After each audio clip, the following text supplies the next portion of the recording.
करोड़ 40 लाख साल तक कभी पेड़ पौधे वनस्पति जो एक तत्व के हैं, कभी जल के जीव एक एक करके बने जो दो तत्व के हैं, उड़ने वाले पक्षी 3 तत्व के एक एक करके बने, फिर चौपाए जानवर सारे एक एक करके बने। उसके बाद में कहीं इस कीमती चोले का नंबर आए। ये सबसे ऊंची श्रेणी का जीव है, सबसे ऊंची श्रेणी का जीव है। इसमें 5वां तत्व बुद्धि तत्व डाला गया है, जिसको आकाश तत्व भी कहा गया है। ये ऐसा मर्तबा आदमी को, ह्यूमन बीइंग को दिलवाता है कि वो उसमें प्रवचनों को सत्संग समझता है, कोई गाने बजाने को सत्संग समझता है, कोई कुछ समझता है, कोई कुछ समझता है। पर क्या है,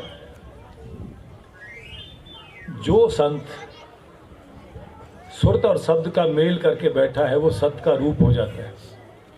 उसके समीप, उसके पास बैठना ही अपने आप में सत्य का संग है।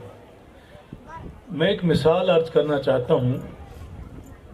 परम पुण्य शाह मस्ताना जी एक बार जहाँ रिहाइश थी वहाँ से निकल करके स्टेज पे विराजे। चांदनी रात थी, कड़ाके की ठंड थी, खूब ठंड थी। सैकड़ों लोग सामने विराजमान थे। रागी गाते रहे। अमृत वेले में स्टेज से उतरकर वापस अपने रिहाइश की तरफ चले गए। नूरी बॉडी की सेवा में जो सेवादार था उसको पूछते हैं, सत्संग कैसी हुई? वो कहने, ना साईं जी, सत्संग तो हो ही काई नहीं, वचन तो आप जी हिक भी काई नहीं फरमाया। कि सत्संग नहीं हुई तो वो सैकड़ों लोग खुम्बी की तरह बैठे थे, टकटकी लगा के। उनको तेरी माऊ ने पकड़ के बिठा रखा था। वो सत्य का रूप थे। उनके नूरी चेहरे पर जिन जिन की नजरें सारी संगत की टिकी हुई थी, वो सत्य का संग कर रहे थे। चाहे एक लफ्ज भी उन्होंने नहीं बोला, वो सत्संग कर रहे थे। दीन दुनिया से, सबसे विषय वासनाओं से, दूसरे ख्यालों से कटे हुए थे। वो सत्य के संग ही कर रहे थे। और उस दर्जे का संत प्रवचन करता है, वो सत्संगी सत्संग है। सत्संग का मैं कई बार एक वो फिल्मी गाना था, उस पर शब्द बना रखा था, मिलती है जिंदगी में सत्संग कभी कभी, होती है श्याम मस्ताना जी की इनायत कभी कभी।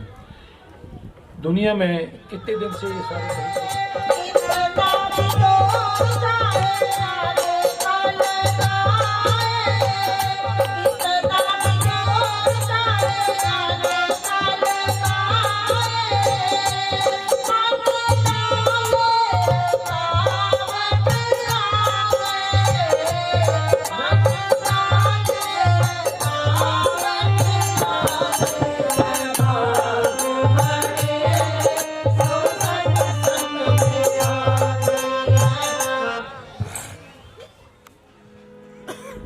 भाग बड़े जो सत्संग में आ गए हैं, भाग बड़े जो सत्संग में आ गए, नाम को पा गए, भाग जगा गए, नाम को पा गए, भाग जगा गए हैं।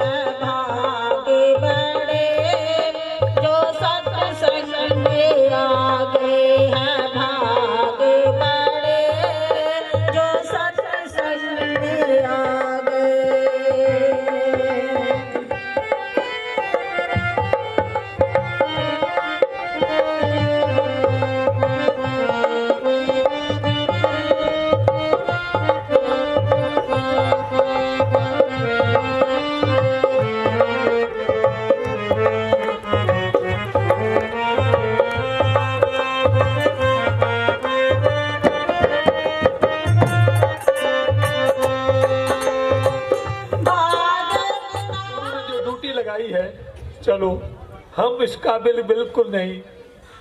उन्होंने क्या सोच करके ड्यूटी लगाई। साध संगत जी, मैं एक ही विनती करना चाहता हूँ, साध संगत गुरु रूप होती है। साध संगत कर दया करे तो मेरी बुद्धि पे सदगुरु बसे रहे, वो काम जो वो करना चाहते थे, वो काम इस शरीर से और मन से और आत्मा से वो काम हो जाए।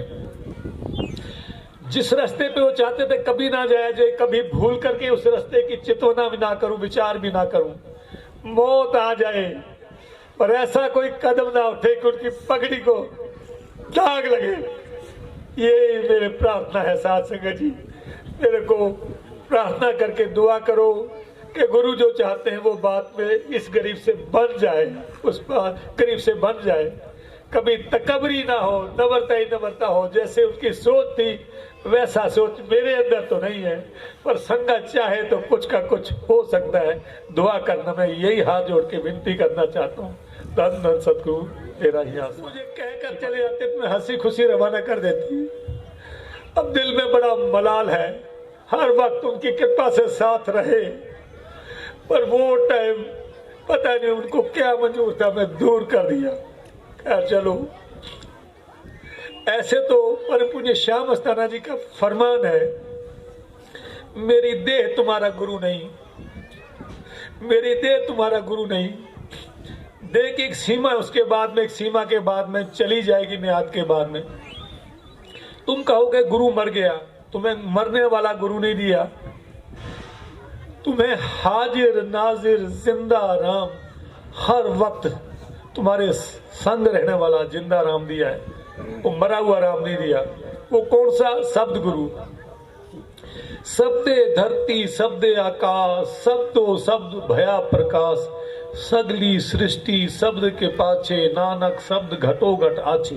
घट घट में उसका पसारा, वो शब्द रूप में आपके साथ में है। ये तो बात ठीक है, शिक्षा हमें मिली है, पर एक कई बार मजबूरी झलकती दिल में। दिल है कि मानता नहीं। वो ये तो उस नूरी बॉडी से हमें इतना प्यार मिलता था, उसको भूलें तो कैसे भूलें? बुलाए भूलता नहीं। मैं कई बार खुद देखता था पर पुण्य बाबा जी को शब्द गुरु में तो उन्होंने प्रकट कर रखा था, पर परम पुण्य श्याम अस्थाना जी की याद में अक्सर वो रोया करते थे। मैं जब विद्यार्थी था, पढ़ता था, कई बार लंगर की सेवा में उनकी मैं ड्यूटी उनकी कृपा से लगती थी। बाहर देखता था अंदर रो रहे, अंदर फरियाद करता था, मेरी बदकिस्मती ऐसे पैदा ना हो, हमें रोना ना पड़े, हमें रोना ना पड़े। पर बदकिस्मती लिखा के लाए थे, वो मेरा भी स्टेज आ गया। नहीं तो हमेशा यही कल्पना थी, जिस प्यारे से नेह से आगे मर चलिए, दीर्घ जीवन संसार ताके पाछे जीवना। कि उनसे प्रेम उनकी कृपा से लगा है, पीछे नहीं रहना, ढाना तय जीना। बस उनसे पहले मर चले और वो पीछे छोड़ गए।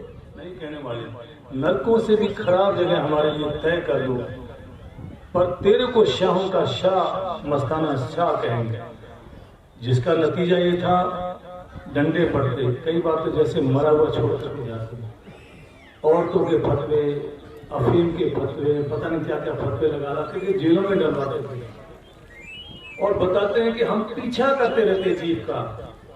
परंतु श्याम अस्थाना कहते हैं वो दोज की जिनके दर्शन करोगे वो भी दोजख में जाएंगे। सारे अपने ऐसे आंखें ढक लेते, परंतु श्याम अस्थाना जी ऐसे दर्शन देख के और चले जाते। लोगों की नजर में श्याम अस्थाना जी उनसे नफरत करते हैं, पर अंदर की स्थिति क्या है? जाहिरा तौर पर उनको नजदीक नहीं फटकने देते थे, पर अंदर की स्थिति और थी। मेरे याद है कुछ लोग फोटोग्राफी करने के बड़े शौकीन थे। वहाँ ऊपर हॉल में वो फोटो बाबा जी का इधर कर रहे उधर कर रहे। मैं उनको कहता, मैंने कहा ये हॉल में परम पुण्य श्याम अस्थाना जी के स्वरूपों कितने स्वरूप लगे हुए थे, बहुत हैं। इनके साथ में कुछ और लोग खड़े हैं, बैठे हैं, कहाँ? मैंने कहा परम पुण्य बाबा जी का कोई स्वरूप है? एक भी स्वरूप नहीं। मैंने कहा वो जो फोटो में खड़े वो कहीं नजर आते हैं, उनका कोई ताम झाम नजर आता, कुछ है? कुछ क्या? कुछ नहीं। ये फोटो में नहीं है, फिर भी है कुछ। जाहिरा तौर पे कुछ और बात है। जाहिरा तौर पे कई बार फकीर की मजबूरियां होती हैं, वो उस चीज को लुका छिपा के रखता है, किसी की नजर भी ना लगे।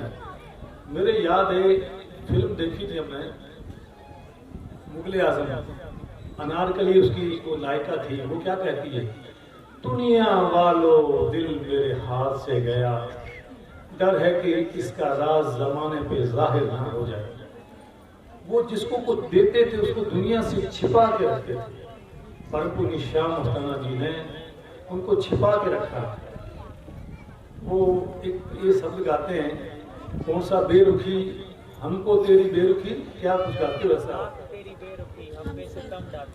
लाख तेरी बेरुखी हम पे सितम ढाती रही। वास्तव में वो कहते थे हम इतने परेशान हो जाते थे कि दर्शन तो हो जाएं, दर्शन तो हो जाएं, पर हमें बेरुखी दिखाते थे, पर अंदर की स्थिति और थी। इसलिए उनके खेल को समझना बहुत अलग बात है, समझना बहुत टेढ़ी चीज है। मेरी याद आता है, तकलीफ वाली बात भी है, अभी ओम जी ने ऊपर बात कही थी कि उनकी पूरी बॉडी से प्यार मिलता था। उनका मेरे को ये सारे सबक देते हैं कि सदगुरु शब्द रूप है, वो कहीं गया नहीं, अंदर से देखो, ठीक है। उनकी पूरी बॉडी से ये कितने सारे बैठे हैं, इनको सबको इतना गहरा, इतना प्यारा प्रेम मिला था, जिसके नतीजा ये है कि कितनी कितनी दूर से चल करके आए हैं कृपा करने के लिए। खुद को भी महसूस होता था, कोई टाइम ऐसा नहीं था कि जब कोई बीमारी के टाइम में उनको दिखाने किसी डॉक्टर के पास में गए, मैं साथ ना गया हूं। उनकी कृपा से हमेशा साथ मिला। और लास्ट में दूसरे सेवादार शंकर जी को बाड़मेर भेज दिया, मेरे को भी रवाना कर दिया।